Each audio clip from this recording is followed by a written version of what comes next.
Andito na naman guys si madam mo. So bali nag-tiles na naman siya ng wall.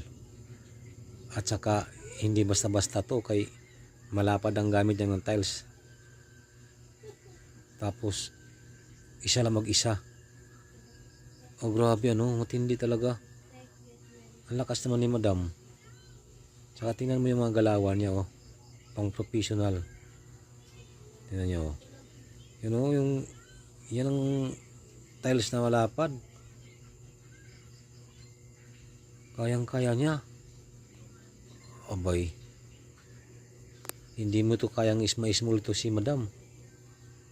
Kaya mas malupit pa sa atin. No? Kalain mo yun. Siya na mag-isa. Ganong kalapad na tiles ang ganyang ininstala. Okay kaayo. Nice madam.